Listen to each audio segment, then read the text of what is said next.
उत्तर भारत के गांव में जैसे ही बारिश का मौसम खत्म हुआ, वैसे ही ठंड का मौसम शुरू हो गया।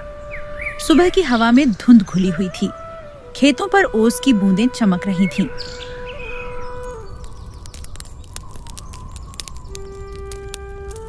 अरे किशन, इस साल तो ठंड कुछ ज्यादा ही पड़ रही है ना। सांस लेते ही जैसे बर्फ अंदर चली जाती है। हाँ भाई, इस बार की ठंड तो पिछले 10 सालों की कसर निकाल रही है। खेत में जाने का मन ही नहीं करता, और ऊपर से वो ठंडी हवा, बैल भी कांप रहे हैं। लगता है आज हल चलवाने से पहले 2 कंबल ओढ़ाने पड़ेंगे। हाँ, इतनी ठंड में काम पर जाने का मन भी नहीं होता।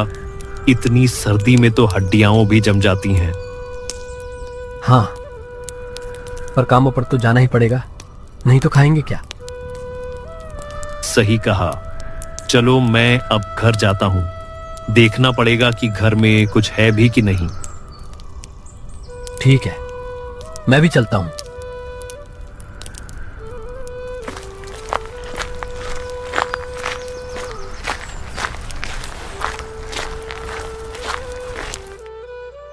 उसी गांव में एक मजदूर रहता था जिसका नाम गोविंद था।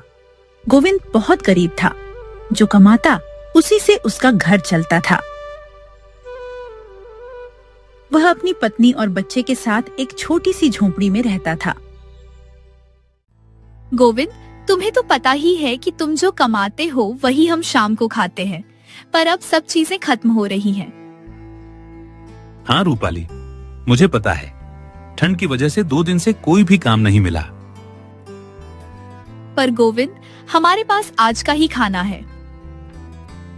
ठीक है रूपाली, मैं काम की तलाश में बाहर जाता हूँ और आते वक्त कुछ लकड़ियां भी ले आऊंगा।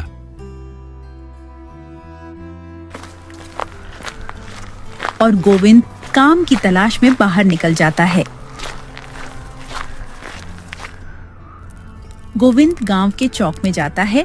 वहां पहले से ही किशन और भीमा आग सेक रहे होते हैं। अरे किशन और भीमा, तुम दोनों इधर क्या कर रहे हो? काम पर नहीं गए क्या? अरे नहीं गोविंद भैया, कोई काम नहीं मिल रहा। सब सेठ लोग काम धंधा बंद करके घर में बैठे हैं। हाँ, मैं भी काम की तलाश में निकला हूँ। घर पर राशन और लकड़ियां खत्म हो गई हैं। ठीक है, तो चलो जंगल चलते हैं। कुछ लकड़ियां ले आते हैं और रास्ते में कोई काम मिला तो वो भी कर लेंगे। ठीक है, तुम दोनों जाओ। मैं तो खेत में जाऊंगा जब सूरज निकलेगा। गोविंद और किशन दोनों लकड़ी लेने के लिए जंगल की ओर जाते हैं। आज के गुजारे के लिए कोई काम ढूंढना होगा। हाँ, मैं तो बोलता हूँ कि गांव के सेठ के पास जाकर काम मांगते हैं। ठीक है गोविंद, लकड़ी काटने के बाद उनके पास चलते हैं। वाह रे भगवान, आज तो किस्मत खुल गई।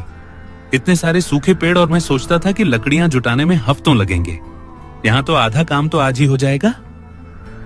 चल किशन, अब देर ना कर। जितनी जल्दी लकड़ियां काटेगा उतनी जल्दी घर में गर्मी आएगी और जेब में पैसे।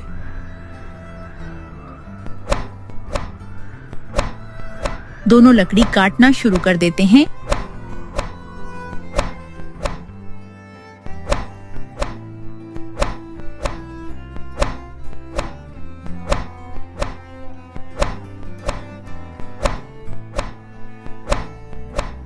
और लकड़ी काटने के बाद दोनों गांव की तरफ लौट जाते हैं।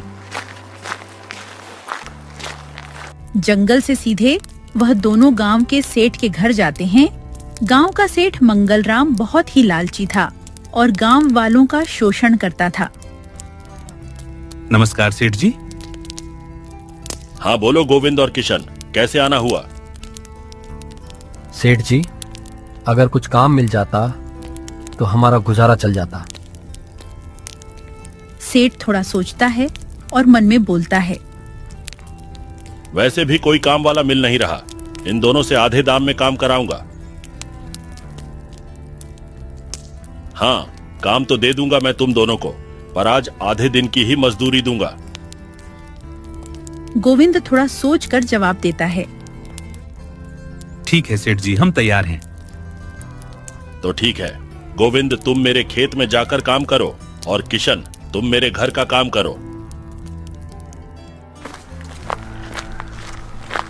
गोविंद सेठ के खेत की तरफ चला जाता है।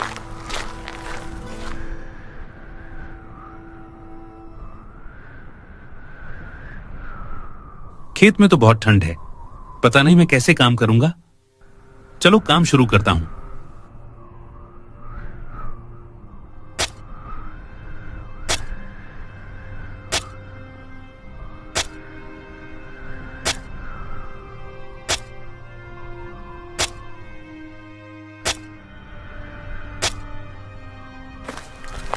गोविंद काम खत्म करके घर वापस चला जाता है।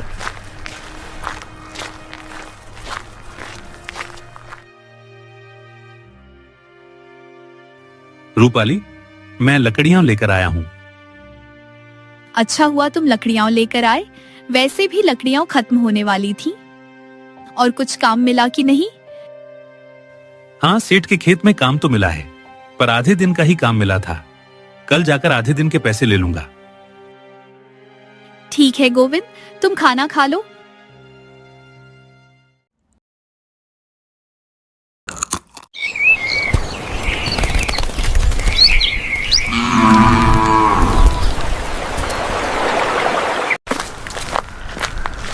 अगले दिन सुबह सुबह गोविंद सेठ के घर पैसे लेने के लिए निकल जाता है। बोलो गोविंद, कैसे आना हुआ? सेठ जी, मैं कल के आधे दिन के पैसे लेने आया हूं। घर की हालत बहुत खराब है, इसलिए राशन लेना है तो मुझे पैसे दे दीजिए। ठीक है गोविंद, ये लो 150 रुपए कल के आधे दिन के। पर सेठ जी, 150 तो बहुत कम है और मैंने तो बिल्कुल खराब मौसम में काम किया था। इतने पैसे बहुत हैं गोविंद, और पैसे चाहिए तो पूरा दिन काम कर ले। ठीक है सेठ जी, मैं सोच कर बताऊंगा।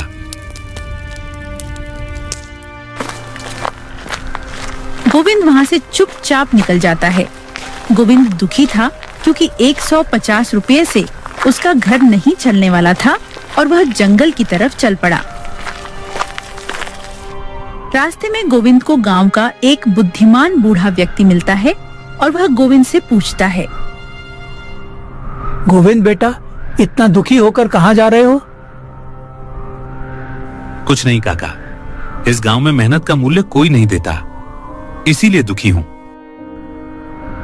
क्या हुआ, मुझे ठीक से बताओ। काका, मैंने इतनी ठंड में सेठ के यहाँ काम किया और बदले में मुझे सिर्फ 150 रुपए मिले। ये तो बहुत कम है, तुम कुछ अपना काम क्यों नहीं शुरू करते? काका, मेरे पास बस यही 150 रुपए हैं, इससे क्या ही होगा। बेटा, घर जाओ और सोचो, कुछ न कुछ तो हो ही जाएगा। गोविंद यह विचार लिए सीधा घर चला जाता है।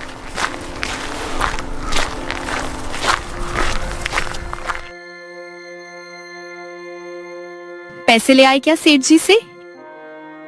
हाँ रूपाली, पैसे तो मिले हैं लेकिन सिर्फ 150 रुपए दिए हैं, वह भी आधे दिन के। 150 तो बहुत कम है गोविंद। हाँ रूपाली, इसलिए मैंने सोचा है कि अब हम अपना कुछ शुरू करेंगे। लेकिन गोविंद, हम क्या शुरू करेंगे और पैसे कहाँ से आएंगे? हाँ रूपाली, वही मैं सोच रहा हूँ। हमारे पास 150 रुपए हैं, उसी से कुछ करना होगा क्योंकि सेठ तो हमें उधार पैसे देगा नहीं। कैसा रहेगा अगर हम गर्मा गर्म और ताजे समोसे बेचे? आलू सस्ते भी आते हैं, इतने पैसों में हमारा कम भी हो जाएगा और वैसे भी ठंड बहुत है, ऐसे में लोगों को कुछ चटपटा और गर्मा गर्म चाहिए होता है। हाँ, अच्छा विचार है और साथ में चाय भी रखेंगे। तो गोविंद, तुम बाजार से आलू ले आओ और कोई ठेला भी उधार ले लेना। भैया, 2 किलो आलू देना। हाँ भैया, अभी लीजिए। गोविंद बाजार से सामान खरीदकर वह घर की तरफ चला जाता है।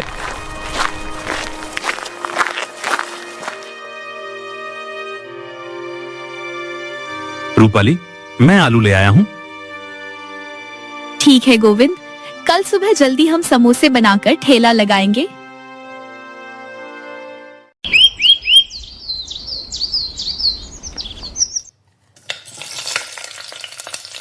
रूपाली सुबह उठकर गर्मा गर्म और ताजे समोसे बनाना शुरू कर देती है। समोसे तैयार होने के बाद गोविंद गांव के चौक में समोसे और चाय का ठेला लगाता है और पास में ही आग जला लेता है। धीरे धीरे करके लोग समोसों की खुशबू से गोविंद के ठेले पर आने लगे।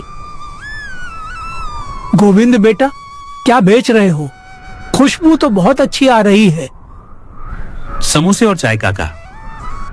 अरे वाह बेटा, सर्दी में समोसे और चाय मिल जाए तो मजा आ जाएगा। तो मुझे एक समोसा दे दो। हाँ काका, अभी लीजिए।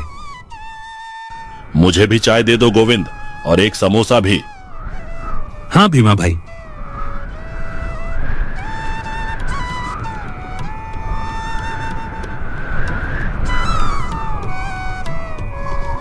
गोविंद, क्या बात है?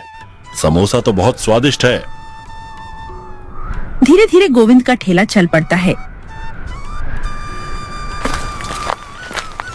गोविंद सामान बेचकर घर चला जाता है।